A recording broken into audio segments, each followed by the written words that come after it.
은혜 받으실 하나님의 말씀은 열왕기하 8장 4절 말씀입니다.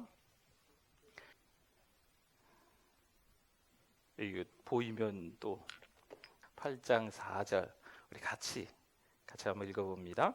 그때에 왕이 하나님의 사람의 사환 게하시와 서로 말하되 이르되 너는 엘리사가 행한 모든 큰 일을 내게 설명하라 하니 아멘. 우리 오른손 들고 찬양합니다.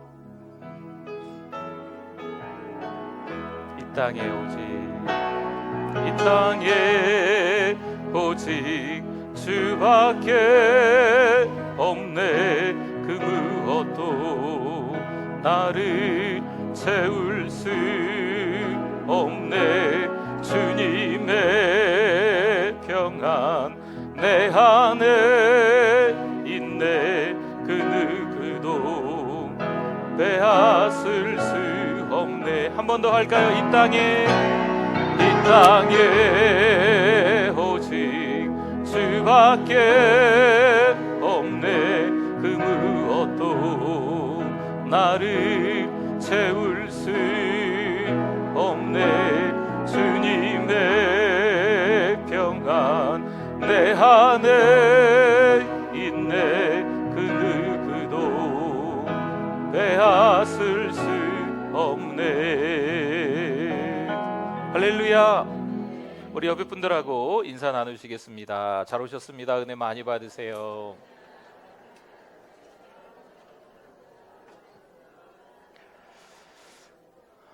네. 이번 주에 제가 잠깐 또 기도원 갔다 왔잖아요. 어찌어찌 하다 보니까 이틀을 한 곳에 머물고 또 이틀은 다른 곳에 머물게 됐습니다. 한 곳은 너무 추워요. 네. 또 한 곳은 따뜻합니다. 한 곳은 밥이 맛이 없어요. 한 곳은 밥이 맛있습니다. 한 곳은 인터넷도 안 돼요. 핸드폰도 안 터져 잘. 네. 한 곳은 빵빵 터집니다. 한 곳은 너무 좁아요. 한 곳은 너무 널찍합니다. 어찌하다 보니까 또 이틀은 이곳에 또 이틀은 저곳에 머물게 됐습니다. 근데 이게 문제가 아니에요. 저는 이 추운 데가 문제인지 알았어요. 근데 문제가 이게 아니에요. 밥이 맛없는 데가 문제인지 알았어요. 이게 아니에요. 인터넷이 안 터지는 곳이 문제인지 알았어요. 뭐 안 터지면 또 어때? 네. 문제는요, 내가 어느 곳에 있든지 하나님의 강력한 은혜를 경험해야 될 줄 믿습니다. 사랑하는 성도 여러분, 우리의 환경과 상황은요, 때로는 자꾸 바뀌어요. 그런데 그 현장에서 내가 얼마나 하나님을 깊게 만나느냐, 이게 차이거든요. 저희 집에도 어떤 아이가 하나 아프더라고요. 제가 가서 얘기 들었는데 격리돼 있다 그러더라고 집에. 네. 아플 수도 있죠. 또 우리 누가 이렇게 독감으로 병원에 입원해, 누구 어떻게 사고 나서 어디 계시고 뭐 수술하시고 뭐 많이 편찮으시고 뭐 이런 일들이 있을 수 있지요. 이런 환경과 상황이 문제가 아니에요. 지금 그 현장에서 하나님을 경험하고 있느냐? 아멘? 그게 중요한 거죠. 누구는 너무 돈이 많아서 쩔쩔매요. 누구는 돈이 없어서 막 걱정이시죠. 이게 문제가 아니에요. 중요한 건요, 믿음으로 살아가느냐. 여러분 교회 오셨는데 교회에서 일 잘하기 위해서 누구한테 코치받지 마시기를 바랍니다. 교회는요, 일 잘하기 위해서 오는 것이 아닙니다. 교회는요, 하나님과 함께 거하기 위해서 오는 거예요. 뭔가 이렇게 섬기시는 거 너무 중요한 것처럼 보이긴 합니다만 은혜 받으면 그냥 섬기세요. 네. 은혜도 못 받았는데 섬기는 거, 이건 아닙니다. 신앙생활을 시작을 이렇게 하실 때 어떤 분들은 그러세요. 교회 오시자마자 제가 지금 이것저것 막 이렇게 여기저기 가서 막 이렇게 섬기겠습니다. No, 아닙니다. 중요한 건 예배자로 서는 게 제일 중요해요. 교회 와서 납작이 엎드려서 기도도 하고 기름 부으심 있는 찬양도 하고 하나님의 말씀을 들으면서 뭐 어떤 교회 목사님 말씀 좋고 어떤 교회 목사님 말씀 안 좋고 인터넷에 두고 목사님 유명한 목사님 말씀 잘하는데 뭐 우리 목사님은 왜 이렇게 말씀을 못, 그게 중요한 게 아닙니다. 중요한 건요, 그 현장에서 은혜 받는 거예요. 우리 교회는 왜 이 모양인가? 아니에요. 우리 교회는 이렇게 화려하게 건물 높이 막 10층 20층 져가지고 그런 게 중요한 게 아니에요. 중요한 건요, 내가 하나님 안에 거하는가, 하나님과 이렇게 착 연결되어 있는가.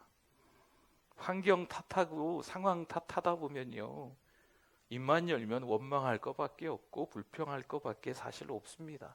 추수감사주일을 보내는 이 즈음에 저희들이 잘 기억해야 될 것은 하나님께서 주신 은혜가 크다. 이 뒤에 현수막 이제 띄었네요. 추수감사주일이 지나서 여기 뭐라고 붙어 있을게요? 네, 그렇죠. 모든 것이 하나님의 은혜인 줄 믿습니다.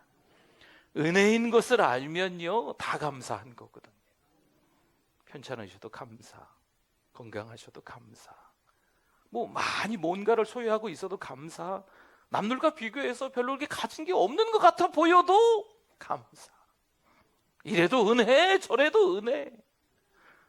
너무 잘 먹고 잘 살아도 감사. 남들이 비교해서 너무 못 먹어도 그래도 감사. 그게 은혜니까. 여러분, 뭔가를 열심히 교회에서 일하려고 하시는데 우리의 힘으로, 우리의 능력으로 되는 게 아니라고 하지요. 뭐로 된다고요?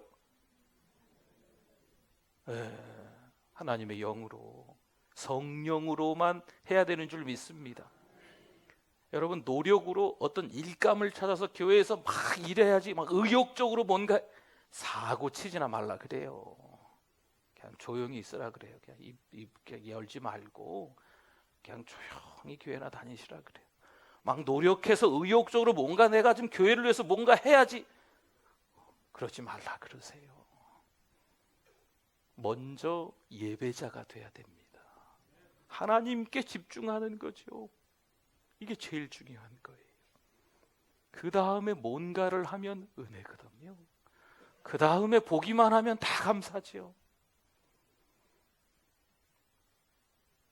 요한복음 15장 4절 말씀에 이렇게 말씀이 있어요. 다 중요한 말씀이긴 하지만 한번 같이 한번 읽어볼까요? 내 안에 거하라. 아멘. 거기까지. 스톱. 뭐라고요? 내 안에 거하라. 내 안에 거하라. 포도나무가 있는데 이 포도나무에 붙어 있어야 된다라는 거예요. 주님 안에 거해야 될 줄 믿습니다. 이게 중요한 명령이에요. 거하기도 하고 거하지 않기도 해라, 이런 선택이 아닙니다. 필수입니다. 거하지 않으면 어떻게 될까요? 죽습니다. 포도나무에 가지가 붙어 있지 않으면 이 가지는 살아있는 게 아니에요. 자기의 노력으로 뭔가 의욕적으로 힘과 능력으로 대단한 걸 해보려고 하지만 하는 것마다 다 사고뭉치지요. 일만 만드는 거예요. 붙어 있어야 되는데 붙어 있지 않으니까.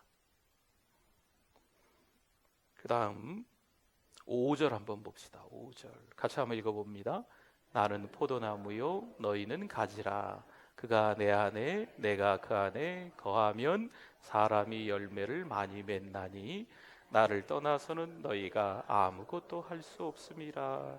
아멘. 4절, 5절, 7절, 9절 반복적으로 나오는 게 뭐냐면 거하라는 거예요. 거하라. 거하라. 주님 안에 거하라. 포도나무에 붙어 있으라. 붙어 있지 아니하면 열매를 맺지 못한다. 붙어 있으면 거하면 열매를 맺는다. 내 노력으로 내 의욕으로 해서 뭐 열매를 맺는 게 아니에요. 그냥 주님 안에 거하기만 하면 뭔가 교회에서 열심히 내가 일해야지, 일하는 걸 잘 배워야지, 그런 거 배우지 마세요. 중요한 건 주님 안에 거하는 거예요. 예배 제대로 드리고 있으면 하나님이 은혜 주셔서 나머지는 알아서 다 됩니다. 교회 이모 저모 돌아가는 거 너무 이렇게 여러분 은혜 받지 못하고요. 세상 돌아가는 방식대로 이 세상의 그 방식에 그 눈으로 교회 와서 딱 잣대를 재버리면 교회는 세상과 다를 바가 없지요. 붙어 있어야 돼요. 붙어 있지 않으면 아무것도 할 수 없습니다. 붙어 있지 않는데 뭔가를 한다? 사고 쳐요.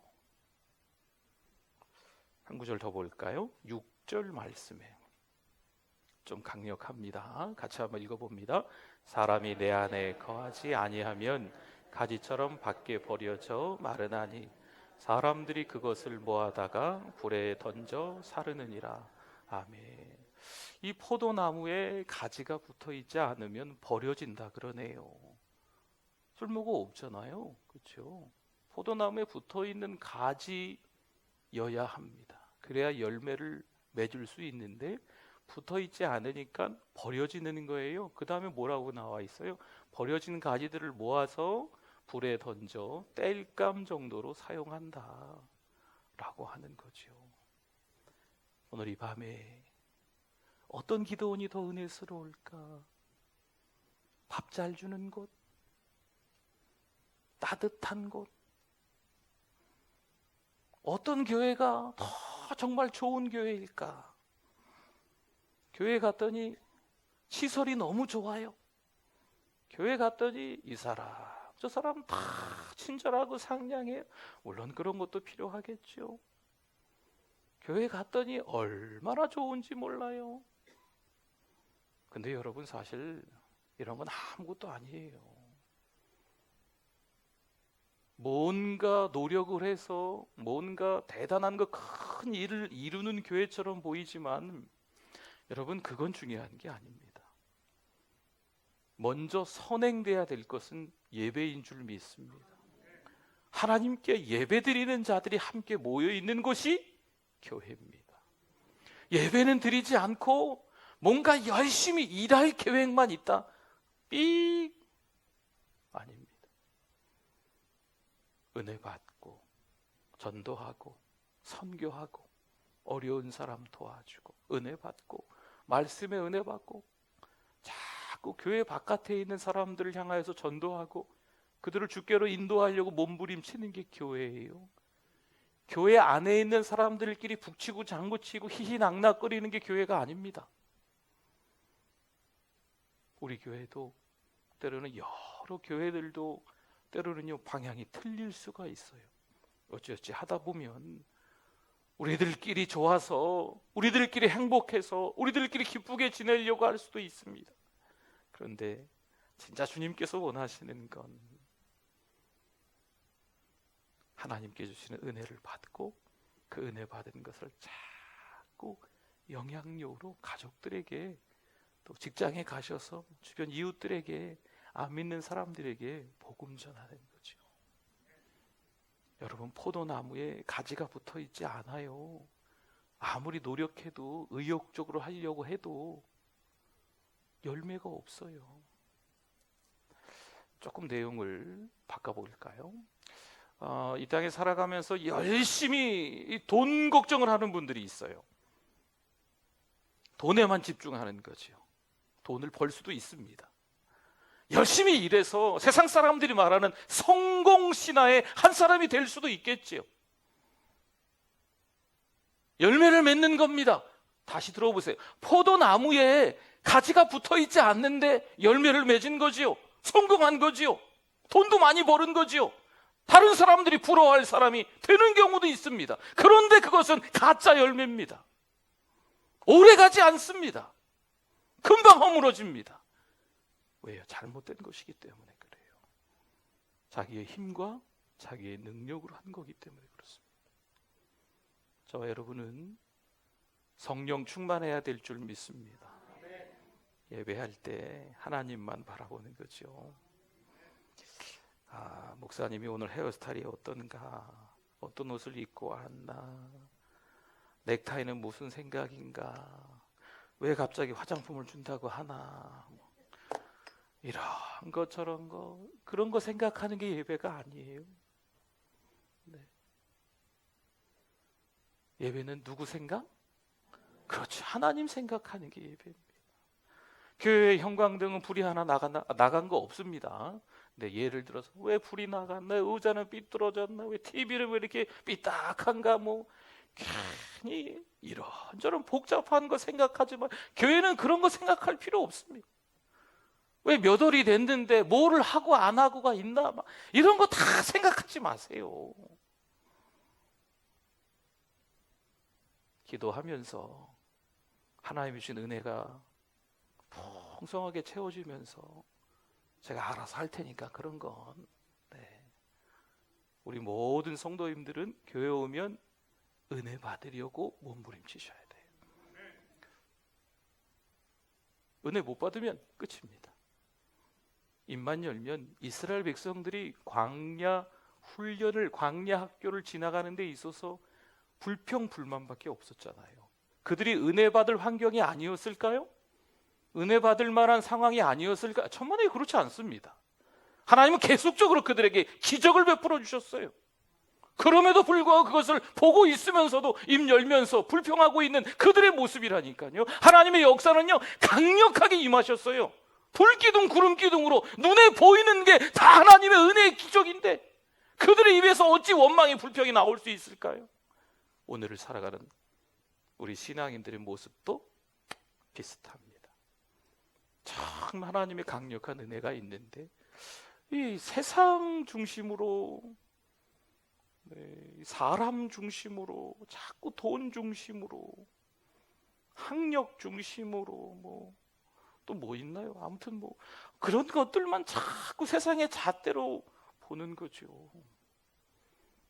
우리가 세상에서 살아가는 이유는요, 세상 사람들을 닮으라고 하는 게 아니에요. 세상 사람들을 변화시켜야 될 줄 믿습니다. 그러니까 이 시간에 은혜 받고 은혜 받은 걸로 딱 무장을 하고 나가야죠. 가정 식구들에게 막 사랑을 퍼줘야죠. 직장에 가셔서도 막 사랑을 퍼주고, 막 지갑도 여러 가지고, 막 맛있는 것도 막 사주시고. 왜 안 믿는 분들은 그렇게 돈을 잘 쓰는데 믿는 사람들은 돈을 이렇게 잘 못 쓰는지 몰라요. 돈 못 쓰시는 분들 회개할지어다. 이렇게 물론 하나님 앞에도 예물 드리시겠지만 여러분 어디 가서 이렇게 돈 쓰세요. 지갑 열어서. 네. 쓰십시오. 우리 여기 보면 지금 눈에 확 들어오시는 몇 분이 있는데 참 대접을 잘 하시는 분들이 계세요. 네. 대접하십시오. 네. 안 믿는 사람들에게도 막 맛있는 것도 사주시고 섬기십시오. 굳은 일도 먼저 하십시오. 네. 나는 나이가 먹었는데, 나는 아픈데, 아니에요. 하실 수 있으면 하세요. 네. 연세, 건강, 돈 가진 거 이런 거 따지지 마시고 섬길 수 있을 때 섬기십시오. 그들에게 영향받는 게 아니고 그들을 섬겨야 되는 게 우리 역할이지 않습니까? 주님 안에 거하면 이런 은혜가 여러분들에게, 또 여러분 자녀들에게 있게 될 줄 믿습니다. 이게 아무것도 아닌 것 같아 보이지만 이게 좋은 영적인 습관입니다. 네. 함께 모여있는 사랑하는 우리 성도들, 가정, 우리 사랑방들이 이왕이면 이 마음도 여시고 지갑도 여시고 자꾸 이렇게 섬겨주셨으면 좋겠어요. 네, 할렐루야. 네, 한 100만 원씩, 1000만 원씩, 1억씩 이렇게 하시라는 게 아니고, 요즘은 쭈쭈바 안 나오나 모르겠습니다. 네, 쭈쭈바라도 하나, 요즘 보니까 붕어빵 팔던데, 붕어빵 하나 탁 사가지고 같이 있는 분들한테 이렇게 사주시기도 하시고.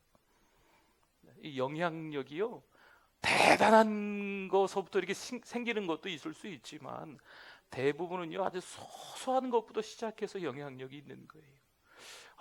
저분은 이렇게 만날 때마다 뭘 자꾸 주시네. 그렇죠? 우리 여기 권사님 중에 한 분은 이렇게 매달 33,000원짜리인가 얼마라고 까먹었네, 액수를. 사탕을 이렇게 사시는 분이 계세요. 그래가지고 그 사탕을 만나는 사람들에게마다 그냥, 네, 저한테도 막 주시고. 커피 사탕 누군지 아시죠? 맨날 그 사탕 주시고 하고, 저는 누가 그 사탕 뭐 기증하시는 줄 알았어요 처음에. 그 사람이 일부러 사신다 그러시더라고. 만날 때마다 사탕 주시고. 작은 거지만, 그렇죠. 어떤 권사님, 어떤 집사님, 또 어떤 선생님, 교회 다니는 사람이래. 그렇게 만날 때마다 뭘 줘, 그분은. 우리 믿음의 사람들이 하나님 쫀쫀하게 만들지 마십시오. 교회 다니는 사람들은 다 저래 이렇게 뭐 그렇게 뭐 아까워하고 잘 안 쓰고 그러는지 모르겠. 여러분, 하나님을 그렇게 만들지 마세요. 없으셔도 없는 가운데서도 이렇게 쪼개 가지고 섬기시고. 네. 할렐루야. 우리가 그 공동체에 있기 때문에 문제가 해결될 줄 믿습니다. 가정에 우리가 있기 때문에 문제가 해결되는 줄 믿습니다. 여러분, 힘들고 어려운 일들이 있습니다. 저희 집도 있고, 여러분 가정도 있고, 우리 교회도 있고, 저쪽 너무 교회도 있고, 전주에 있는 교회도 있고, 옆에 있는 도시에도 있는 교회들도 있고, 다 어려움들이 저마다 있기 마련이지만 사람이 해결할 수 없어요. 우리의 힘과 능력으로 해결이 안 됩니다. 누가 해결해 주셔야 될까요? 하나님이 해결해 주셔야 돼요.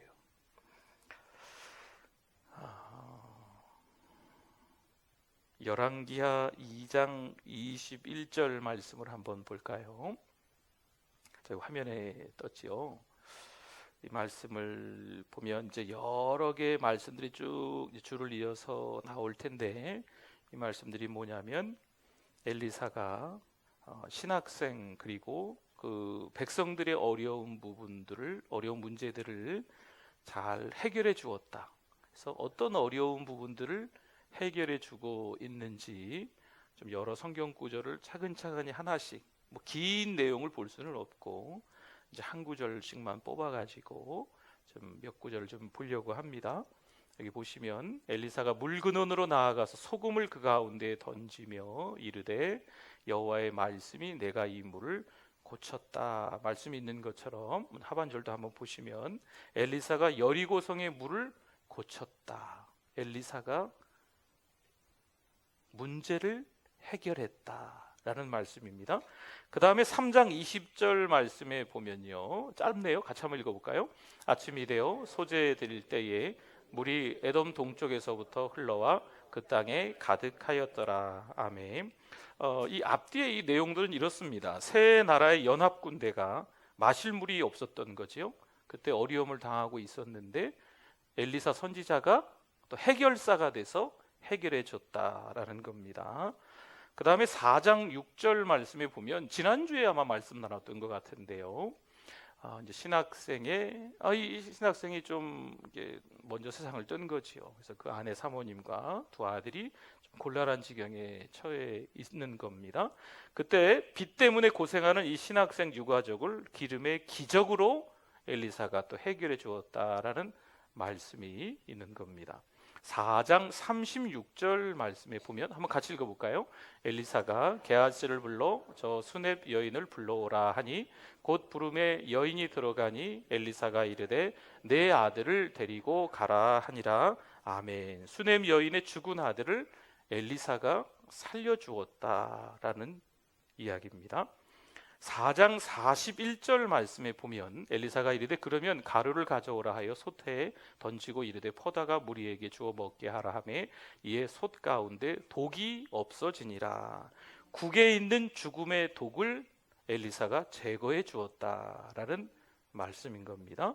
4장 42절에서 44절의 말씀을 보면요, 한 사람이 바알 살리사에서부터 와서 처음 만든 떡, 곧 보리떡 20개와 또 자루에 담은 채소를 하나님의 사람에게 드린지라 그가 이르되 무리에게 주어 먹게 하라 하면서 43절 44절의 말씀이 이제 이어지는데, 이 내용은 뭐냐면 보리떡의 기적을 행했다라고 하는 거지요. 많은 사람들이 그 보리떡 20개로 마치 우리 오병이의 사건 비슷하게 많은 사람들이 배불리 먹는 그 사건을 엘리사가 행했다라는 말씀이 이어지는 겁니다. 5장 14절에 보면 나아만이 이에 내려가서, 나아만 장군 아시죠? 네, 저기 그 가나안의 그 북쪽에 있는 아람, 그 요즘 뭐 레바논 그 옆에 있는 아람, 시리아 그쪽 주변에 그 아람 나라의 장군 나아만이 한센병에 그 나병에 문둥병에 걸렸는데 엘리사를 통하여서 그 문둥병이 나았다라는 말씀입니다. 6장 6절의 말씀을 보면 이런 말씀도 성경에 있어요. 하나님의 사람이 이르되 어디 빠졌느냐, 도끼가 빠진 겁니다.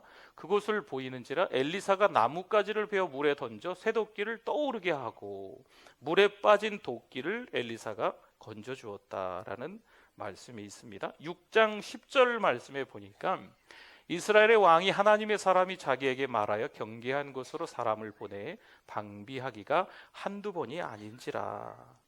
하나님과 은밀히 대화하는 엘리사 때문에 아람의 베나닷이 치고 내려오려고 했는데 그때마다 이 엘리사 선지자로 인하여서 미리 이 이스라엘이 주둔하고 있는 거죠. 그 길목에. 그래서 아람이 더 이상 쳐들어올 수 없게끔 계속 막는 거예요. 그래서 그 참모 가운데 하나가 이러는 거죠. 우리 가운데 스파이가 있는 것이 아니라 저 이스라엘 나라에 하나님과 은밀하게 대화하는 엘리사 선지자가 있기 때문에 그렇습니다 라고 하는 내용인 겁니다. 그 다음에 6장 18절과 19절 말씀에 보면 아람 사람이 엘리사에게 내려오매, 그러니까 결국은요 이런 스토리가 연결되면서 아람이 엘리사를 살려두고 싶겠어요? 엘리사 때문에 이 전쟁의 승리를 거두질 못하니까 엘리사를 죽이라라고 이제 사람들을, 군인들을 이제 보낸 거지요. 그런데 엘리사가 하나님 앞에 기도하여서 그 사람들이 앞을 볼 수 없게끔 만듭니다. 앞을 볼 수 없는 그들을 엘리사가 또 이끌고 사마리아까지 갔다가 다시 아람으로 돌려보내는, 엘리사를 죽이러 왔는데 엘리사한테 질질 끌려다니다가 앞을 못 보니까요 어떻게 하겠어요. 질질 끌려다니다가 다시 자기네 아람으로 돌아가게 되는 이런 일들도 엘리사 선지자가 이제 해결하는 거죠. 그 다음에 6장 29절 말씀에 보면요, 한번 같이 한번 읽어볼까요? 우리가 드디어 내 아들을 삶아 먹었더니 이튿날에 내가 그 여인에게 이르되 내 아들을 내놓아라, 우리가 먹으리라 하나 그가 그의 아들을 숨겼나이다 하는지라. 아멘. 한 번은 또 이런 일이 있었던 거예요. 같은 계속 6장의 말씀이지 않습니까? 아람이 쳐들어와서 이 사마리아 전체를 다 이 군인들이 둘러싼 겁니다. 그러니 꼼짝없이 다 죽게 생기는 거죠. 세월이 지나면, 시간이 지나면요 먹을 양식도 떨어지고 뭐 다 떨어지잖아요. 그래서 꼼짝없이 죽게 되는 상황에서 너무 먹을 게 없으니까 이제 두 가정에서 먹을 게 없으니까 우리 아이를 어떻게 하자, 니네 아이를 그 다음에 뭐 어떻게 하라, 뭐 이렇게 막 하다가 이제 어떻게 아이를 하나 이렇게 해서 했는데 그 다음 가정이 자기 아이를 죽이고 싶지 않아서 막 서로 막 다투고 있는 그런 내용들이 지금 전개되고 있는 거예요. 그런데 여기서도 하나님의 사람 엘리사가 이 사마리아 성의 기근을 해결해 줍니다. 굶주림 가운데 있었는데 너무 굶주리니까 뭐 자기 자식을 잡아먹는 이런 어처구니 없는 일들이 일어나는데 이 기근을 해결해 주는 역할, 해결사가 엘리사였다고 하는 겁니다. 이 정도까지의 말씀이 계속 엘리사 선지자가 어떤 역할들을 어떻게 해결했는지 쭉 말씀이 나오다가 오늘 우리가 성경 본문을 읽었던 8장 4절 말씀이 한 번 더 나오죠. 같이 한번 읽어볼까요? 그때 왕이 하나님의 사람의 사환 게하시와 서로 말하며 이르되 너는 엘리사가 행한 모든 큰 일을 내게 설명하라 하니. 지금 여러분들께 설명해 드렸죠? 엘리사가 해결한 여러 가지 일들을 제가 간단하게 설명해 드렸잖아요. 엘리사가 행한 모든 큰 일, 엘리사가 해결을 했습니다. 대단하죠. 여러분, 엘리사는 사람이에요. 물론 선지자이지만 엘리사의 힘으로, 엘리사의 능력으로 했을까요? 그렇죠. 엘리사의 힘, 엘리사 무슨 노력, 엘리사가 뭐 의욕적이라 나는 할 수 있다, 나는 할 수 있어, 이렇게 해서 해결했냐고요? 그게 아니거든요. 열왕기하 2장 9절의 말씀을 보면 그 이유가 나옵니다. 어떻게 해결을 했냐? 건너매 엘리야가 엘리사에게 이르되 나를 내게서 데려감을 당하기 전에 내가 내게 어떻게 할지를 구하라. 그랬더니 엘리사가 이야기하는 거예요. 당신의 성령이 하시는 역사가 어떻게? 갑절이나 내게 있게 하소서 하는지라. 다시 말씀드리면 엘리야, 자기 스승인 엘리야에게 임했던 그 성령의 영감이 그 제자 엘리사 선지자에게 어떻게 임했다? 갑절이나 임했기 때문에 이 모든 큰 일을 행할 수 있었다. 할렐루야. 엘리사의 능력이 아닙니다. 엘리사의 힘이 아니에요. 제가 말씀 한 구절 한 구절마다 지금 말씀드릴 때 엘리사가 해결했습니다, 엘리사가 해결했습니다, 엘리사가 해결했습니다라고 거듭거듭 이야기를 했거든요. 그런데 여러분, 그거는요 사람이 해결했다는 의미가 아니에요. 하나님께서 은혜 주셔서 성령께서 역사하셔서 엘리사가 그 일을 감당한 줄 믿습니다. 성령 충만한 엘리사이기 때문에 하나님이 사용하시는 거죠. 오늘 이 밤에 기도하는 우리들도 성령 충만할 수 있기를 바랍니다. 여러분, 날마다 기도해야 되는 제목이요, 회개도 있겠지만 또 한 가지가 있다면 성령 충만을 위해서 기도해야 될 줄 믿습니다. 여러분, 성령 충만은요 이 컵에 물이 가득 찬 것처럼 이런 의미는 사실 아니거든요. 성령 충만이라고 하는 것은요 날마다 구해야 돼요. 하나님 앞에서 하나님 오늘도 성령 충만을 주시옵소서, 누가 봐도 하나님의 사람답게 거룩하게 살아가는 하나님의 자녀가 되게 하여 주시옵소서. 남편으로서, 아내로서, 자식으로서, 직장에서, 또 역시 주변 사람들과 관계에서 저 사람 참 하나님의 사람이구나 라고 할 정도로 거룩하게 살아가는 거지요. 이게 성령 충만인 거예요. 자칫 잘못하면요 우리의 힘으로, 우리의 노력으로 된다고 우리가 뭔가 할 수 있겠다, 교회 이모저모를 알면 내가 교회에서 많은 일들을 할 수 있겠다, 그런 거 하지 마세요.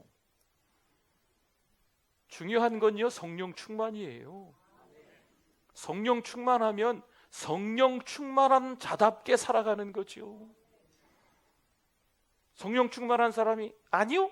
이렇게 하겠어요? 성령 충만한 사람이 불평하고 원망하겠어요? 성령 충만한 사람이 헐뜯고 비방하겠습니까? 정죄하겠습니까? 목사님 이거 되겠습니까? 성령 충만한 사람이 그렇게 얘기하겠습니까? 아니에요.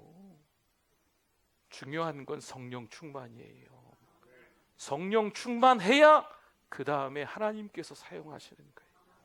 성령 충만한 사람이 화장실 청소하는 거예요. 성령 충만한 사람이 밖에서 교통 이거 주차 안내하시는 거거든요. 성령 충만한 사람이요 안내하는 거예요. 성령 충만한 사람이 방송실 가 있는 거예요. 성령 충만한 사람이 교회에서 성령 충만한 사람이 뭔가를 섬기는 거지요. 성령 충만하지 않은데 섬기면 괜히 불편해요, 힘들어요, 하면서 막 지쳐요. 점점 가뭄이 찾아오는 거죠. 교회에서 내가 하는 일이 너무 많은 거죠. 성령 충만하지도 않은 사람인데 나 없으면 교회가 안 돌아갈 것 같은 거예요. 뭔가 열심히 일을 하기는 합니다. 그런데 시간이 가면 갈수록 가뭄이 찾아오는, 영적인 가뭄이 막 지치는 거죠. 쉬고 싶다, 막 쓰러지고 싶다, 이번 주 교회 안 가고 싶다. 근데 억지로 와요. 교회 안 오면 자기가 없으면 안 돌아갈 것 같으니까. 잘못된 거예요. 성령 충만한 분은요 하나님이 힘을 주셔서 섬기는 거예요.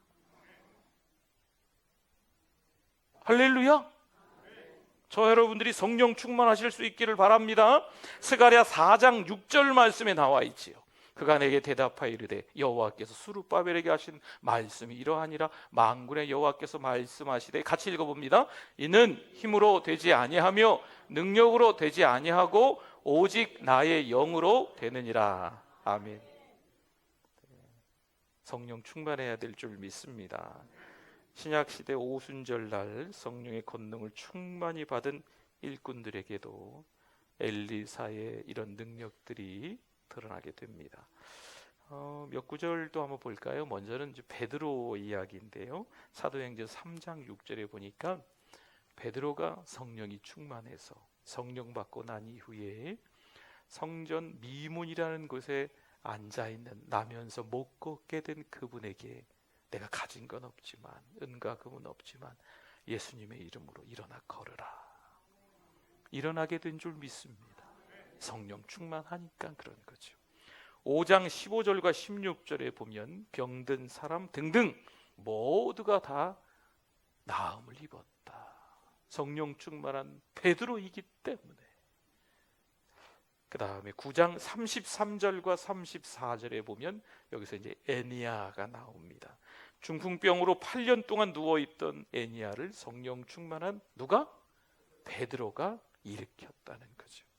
그 다음에 9장 36절, 37절, 40절 말씀에 보면 다비다라 하는 여제자인 도르가가 나옵니다. 도르가 역시 병들어 죽었었는데 성령 충만한 베드로가 살립니다. 그렇죠? 베드로가 뭐 했기 때문에? 성령 충만했기 때문에. 뭔가 큰 일을 한다고 생각하지 마십시오. 성령 충만, 하나님의 영이 하시는 거예요. 내가 한다 생각하면 교만해집니다. 누구든지 다 마찬가지예요. 그 다음에 빌립 볼까요? 빌립 사도행전 6장 5절에 보면 온 무리가 이 말을 기뻐하여 믿음과 성령이 충만한 사람 등등등 나오는데 여기 이제 빌립 집사님 이름이 등장하는 거죠. 믿음 충만, 성령 충만한 이 빌립 집사님이 어떤 일들을 했나. 8장 7절에 보니까 많은 사람에게 붙었던 더러운 귀신들이 크게 소리를 지르며 나가고 또 많은 중풍병자와 못 걷는 사람이 낫게 됐다. 성령 충만한 누구를 통해서? 여보세요?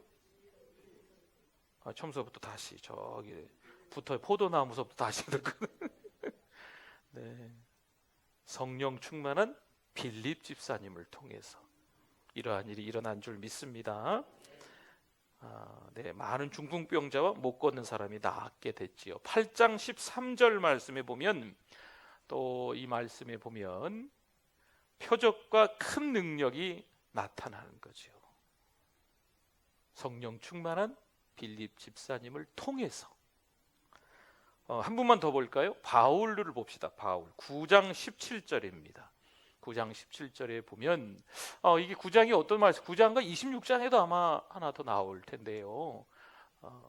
이 사도 바울이 예수 믿는 사람들을 미워했지요. 옥에 가뒀지요. 심지어는 죽이기까지 했는데 다메섹으로 가는 이유도 사실 그것 때문이었어요. 그런데 다메섹으로 가는 중에 누구를 만납니까? 나무에 달린 자마다 다 저주를 받느니라 라는 말씀만 믿고 나무에 달려 죽은 예수는 저주받은 자다, 이단자다 이렇게 생각했던 바울이었는데 그가 다메섹으로 가는 길 위에서 예수님을 만나는 거지요. 그래서 보세요. 네, 어떤 일이 일어나는지 하반절 봅시다. 하반절. 네, 같이 읽어봅니다. 나를 보내어 너로 다시 보게 하시고 성령으로 충만하게 하신다 하니. 바울이 어떻게 했다? 성령 충만했다. 아멘? 성령 충만한 거예요, 바울이.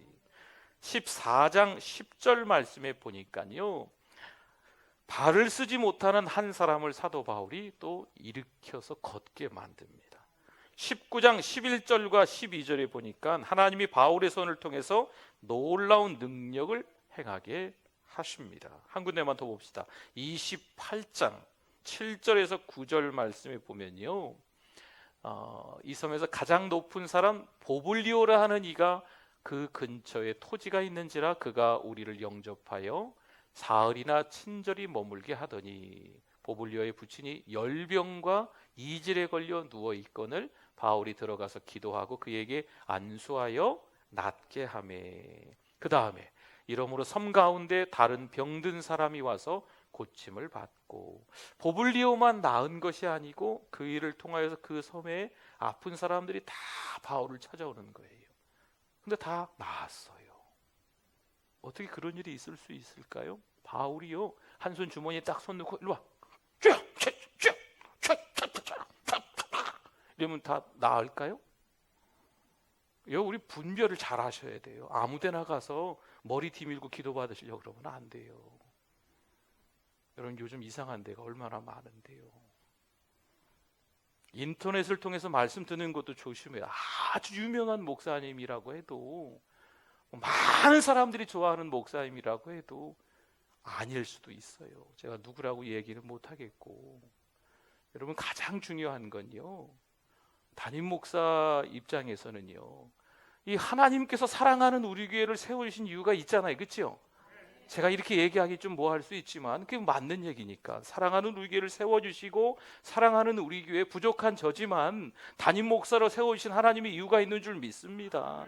여러분이 교회에 와서 가장 큰 은혜를 받으셔야 돼요. 목사님이 뭐 싫다, 마음에 안 들다, 뭐 이런저런 그런 얘기는 없으시죠? 그런 게 중요한, 그런 얘기 하는 게 아니거든요. 뭐 인터넷으로 뭐 은혜 받고 뭐 좋아하는 뭐 아닙니다. 교회에 와서 목사님, 하나님께서 말씀을 이렇게 하나님의 말씀을 대신 전하는 목사님의 말씀을 듣고 은혜 받아야 살 수 있어요. 안 그러면 큰일 나요. 이제는 시간이 지나면 지날수록, 세월이 지나면 지날수록 참 무서운 세상이 되어버립니다. 인터넷이, 제가 기도원 들어갔다 인터넷이 없으니까 너무 불편하더라고요. 제가 그렇게 불편을 많이 느끼는지 몰랐어요. 여기 안 되겠네, 딴 데로 가야 되겠네, 막 이런 생각도 들고. 그러니까 제가 인터넷에 붙잡혀 있더라고요. 인터넷이 안 되면 기도하고 성경 보고 이렇게 되지 뭘, 그렇죠? 근데 핸드폰도 안 터져. 근데 뭐 이렇게 다 다녀봐야 돼. 그래서 어디 좀 잡히면 또 되고, 이게 무슨 요즘 시대에 우리나라는 어디 가나 다 터지는 줄 알았더니, 네. 제가 인터넷을 기대하고 있더라니까요. 성령 충만을 기대해야 되는데, 기도원의 어떤 상황과 환경의 문제가 아니고 목사인 제가 성령 충만해야 됩니다. 저 여러분들이 어떤 좋아하는 목사님, 어떤 교회가 더 좋더라, 뭐 어떤 지역에 가면 누가 뭐 어떻게 됐더라, 뭐 머리 뒤밀어서 기도 받으면 이런 거 아닙니다. 지금 있는 그 자리에서 은혜를 못 받으면 삑. 네. 오늘 이 밤에 은혜 많이 받으셨죠? 네. 여러분, 기도해야 돼요. 회개기도 하시고 성령 충만을 위해서 기도하시고, 혹시나 제가 좀 불편하시고 마음에 안 들면 우리 목사님, 제가 많이 좋아하고 사랑하게 해주세요, 기도하셔야 돼요. 그래야 저도 살고 여러분들도 사는 거예요. 할렐루야.